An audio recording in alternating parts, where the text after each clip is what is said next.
अस्सलाम वालेकुम dear students. आज का हमारा उर्दू का मजमून है उस्ताद का एहतराम। उस्ताद का एहतराम एक लाज़िम मुल्ज़िम है। उस्ताद ही वो अजीम हस्ती है जो इस कौम के मेमार है, कौम को बनाती है। ठीक है, उस्ताद का दर्जा बहुत बुलंद है। उस्ताद का दर्जा माशरे में बहुत बुलंद होता है। उस्ताद वो अजीम हस्ती है जो हमें जहालत के अंधेरों से निकाल कर इल्म की रोशनी में लाता है।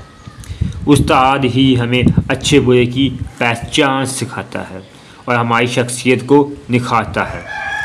इस्लाम में उस्ताद के मकाम को बहुत अहमियत दी गई है। हज़ूर अकरम सल्लल्लाहु अलैहि वसल्लम ने फरमाया, मुझे मौलम बनाकर भेजा गया। मौलम सिखाने वाला, उस्ताद कह रहे हैं। सहाबा कराम रिज़वान अलैहिस्सलाम अपने उस्ताज़ा का बहुत एहतराम करते थे।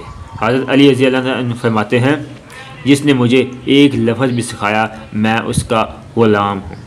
उस्ताद वालिदैन के बाद सबसे ज़्यादा काबिल एहतराम शख्सियत है।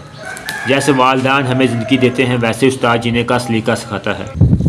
जो अपने उस्ताद की इज़्ज़त करे, यानी अच्छा तालिब वही होगा जो अपने उस्ताद की इज़्ज़त करे, उनकी बात को गौर से सुने, उनके लिए दुआ करें, उनके हुक्म पर अमल करें।